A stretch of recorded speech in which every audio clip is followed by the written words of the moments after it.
Bloomberg Audio Studios. Podcasts, radio, news. This week, top European Union leaders are traveling to Beijing for a high-level summit, where they'll address everything from climate change to trade. The meeting coincides with the 50th anniversary of diplomatic ties between the EU and China, and could signal a turning point in what's often been a turbulent relationship. The US, UK, and EU sanction China for human rights abuses in Xinjiang. Beijing retaliates immediately, putting its relations with Western nations on course for a further downward spiral. China is prepared to lift some sanctions on EU officials in a bid to work towards a détente. The EU and China often find themselves at odds on a number of geopolitical and economic issues. But lately, they can agree on one thing: the need to counter President Donald Trump's tariffs. EU nations, by and large, do want to de-risk from the US market because they see it as unpredictable. Alan Crawford is a senior editor at Bloomberg. He's been covering international relations from Berlin for nearly 2 decades. And he says by distancing itself from the US, the EU is putting itself in a position to recalibrate its relationship with China, its second largest trading partner. There are different voices in Europe advocating different paths as regards relations with China. And there is an official skepticism, if you like. The official line from the European Commission chief, Ursula von der Leyen, is to de-risk as regards China. But that is not quite reflected in some of the individual EU member states, the governments and the government leaders. Alan says you don't have to look too hard to see signs that European countries are warming up to China. The presidents of Spain and France have publicly endorsed deeper ties. And companies like Chinese EV manufacturer BYD have expanded operations into the region. BYD, its main European plant, is under construction at the moment in Hungary.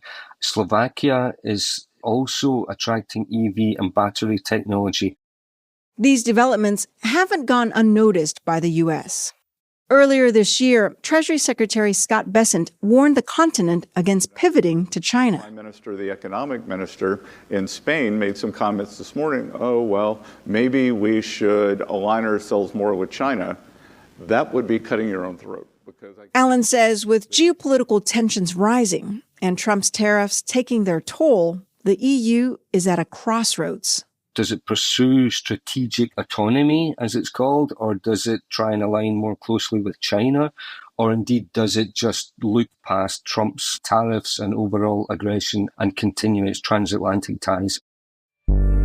This is the Big Take Asia from Bloomberg News. I'm Oanh. Every week, we take you inside some of the world's biggest and most powerful economies and the markets, tycoons, and businesses that drive this ever-shifting region.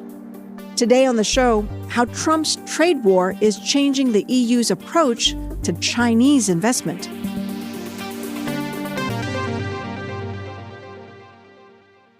Relations between the EU and China have fluctuated over the past half-century.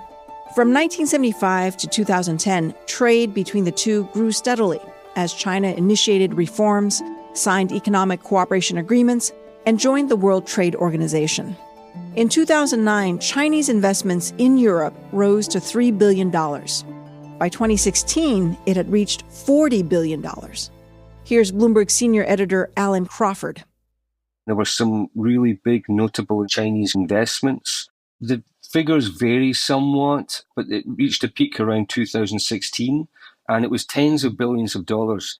One example back then was China's takeover of the Swiss agrochemical company Syngenta, and that was valued at $43 billion. So it gives you an indication of the kind of volumes we're talking about. And broadly, Alan, where were these investments going in Europe? Back then, in 2015, 16, it was really in the big economies of France, Germany, Italy, and the UK. China was investing in a real mixed bag of companies and assets. They were buying things like football clubs. They bought Inter Milan, a famous club in Italy. They bought travel companies. But then there started to be more investments in infrastructure. So we saw in rail lines, specifically we saw ports. The famous one is Costco bought into Piraeus port, which is the harbour for Athens and key to all of the Mediterranean shipping. Subsequently, China bought into other ports in the Mediterranean and in the Adriatic. So it looked very suspiciously as if Chinese companies, some of them with state backing, were deliberately buying up infrastructure. So when Chinese companies were picking up things like football clubs and, travel companies, no problem. But when they started investing in infrastructure, that really raised the alarm bells for a lot of European governments. Yes, it took a while for the concerns to be shared. Germany and France had concerns before Italy did, and this was communicated, interestingly, by a business group in Germany. They were among the first to issue a landmark report which was critical of some of the investments and urging the government to be very cautious. And this was subsequently taken up at EU level, and it became a new law in turn that granted rights for investment screening. While China's infrastructure investments raised flags, there have been points of contention politically between the EU and China too. The pandemic was really an inflection point. There was a lot of criticism in Europe of China's mask diplomacy. If you remember that China produces a lot of the medical equipment which the world suddenly found themselves without, and China was criticised for favouring its allies in terms of these supplies. Subsequently, there were criticisms directed by European politicians at Beijing over the treatment of minorities in Xinjiang. And that actually culminated in the trading of sanctions between EU lawmakers and China. What was the impact of this increased scrutiny? How did that affect Chinese investments in Europe after that? It's been very clear that if you just look at a graph, it's on a clear downward trajectory. There was a recent report by Merix that studies China, based in Berlin, where I am here, and it found that there were 7 consecutive years of declines in terms of overall Chinese investment in Europe. But 2024, Chinese investments ticked up for the first time.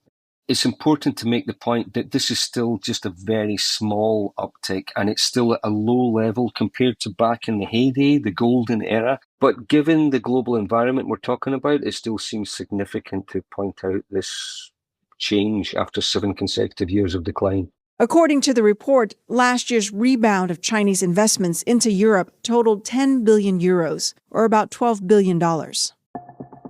One of the interesting developments of recent years is that the investment profile has changed. It's starting to shift from taking stakes in companies or in particular projects or infrastructure. Then it's shifting now to more greenfield investments, which means they're building new factories. And it's reflective of the fact that China has moved up the value chain, that now China has its own world-leading technologies, notably, of course, in electric vehicles and EV technology, clean tech. And European governments, by and large, are very keen to have those. And then, of course, there's Trump's tariffs. After the break, the new China-EU approach.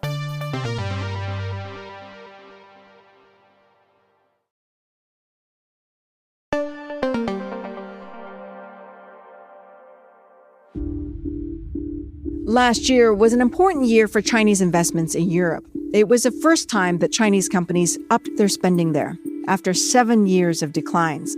Alan Crawford and a team of Bloomberg reporters dug into these figures and found there was a shift in the nature of these investments, as well as where the money was going. Broadly speaking, a very notable development has been the shift from Western Europe to Central and Eastern Europe. BYD, its main European plant, is under construction at the moment in Hungary. Slovakia is also attracting EV and battery technology. I think what's interesting about these two countries is that they're both run by leaders who are very close to China politically. They're both somewhat problematic in terms of the European mainstream, and by that I mean that they have ties to Moscow and they are proud of their close relationships with Xi Jinping. And it sounds like the governments are also responding differently this time around, right? Like some of these investments are actually being very much welcomed. That's exactly true. These are actually plants that bring jobs and technology and arguably prestige to the nations that have these. It's essentially a race for the technology at the moment, which is a change, of course. Rather than China trying to get hold of Western technology, this is European countries that are very keen to have Chinese advanced EV plants in their countries. But it's not just prestige and shared political interests that are pushing European nations closer to China. Trump's tariffs have played a significant role. The US is already threatening the EU with 30% tariffs. It's not exactly designed to win friends and influence in Europe. It can only turn Europe away from the US. There are different voices in Europe advocating different paths as regards relations with China. There is an official skepticism, if you like. The official line from the European Commission chief, Ursula von der Leyen, is to de-risk as regards China. Europe is fully committed to result-oriented engagement with China. And this Commission is leading the way when it comes to de-risking, not decoupling. But that is not quite reflected in some of the individual EU member states. We recently had the Spanish Prime Minister, Pedro Sanchez. He was in Beijing meeting with Xi Jinping, and he was talking very much about opening up more to China, and his emphasis was on much more in terms of investment, much closer relations. But other leaders are somewhat more wary and are hedging their relations. Notably, the German government, which is the biggest economy in Europe, it's the number 3 economy worldwide. It tends to set the tone in Europe and the EU as a whole. What are some of the concerns, the reservations that specific countries have about the warming ties to China and the investments? The single biggest issue that is shared by the vast majority of EU nations, the governments and the EU itself in Brussels, is China's close relationship with Russia. European governments, leaders individually, the German Chancellor, the French President and EU officials have been making the case to Xi Jinping to exert influence on Vladimir Putin to stop the war in Ukraine.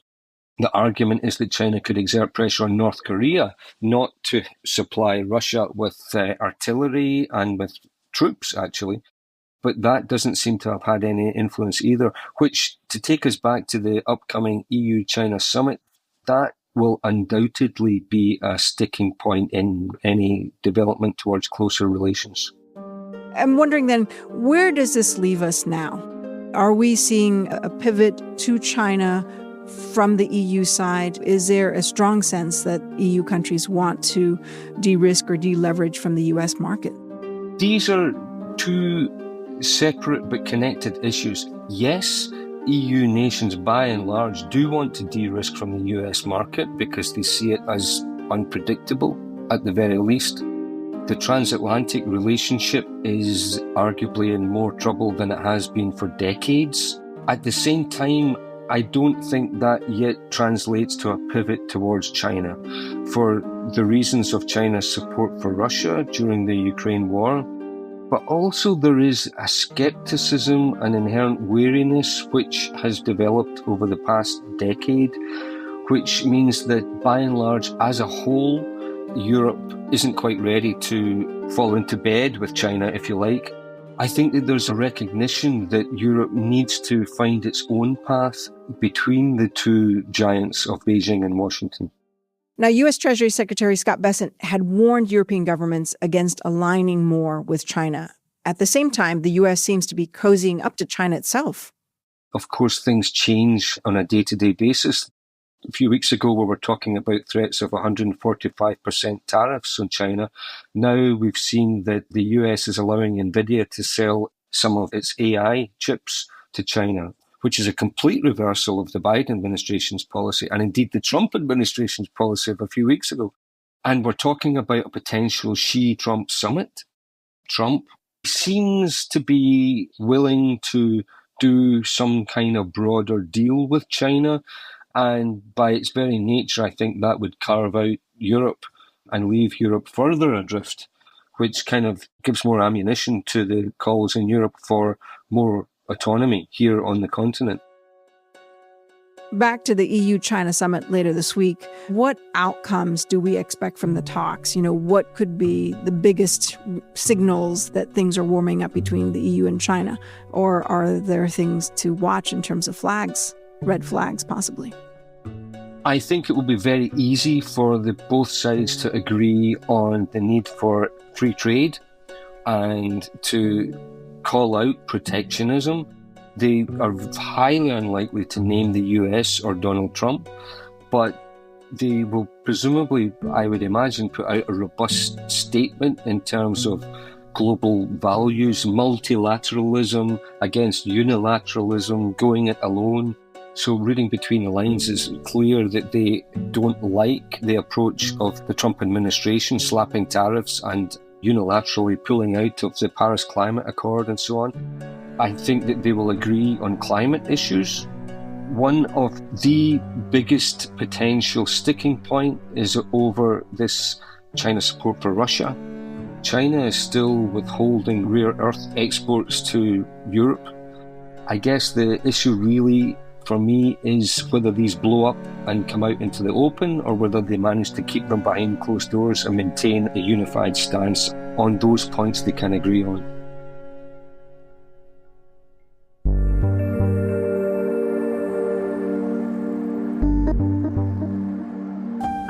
This is The Big Take Asia from Bloomberg News. I'm Oanh Ha. To get more from The Big Take and unlimited access to all of Bloomberg.com, subscribe today at Bloomberg.com/podcast offer. If you like the episode, make sure to subscribe and review The Big Take Asia wherever you listen to podcasts. It really helps people find the show. Thanks for listening. See you next time.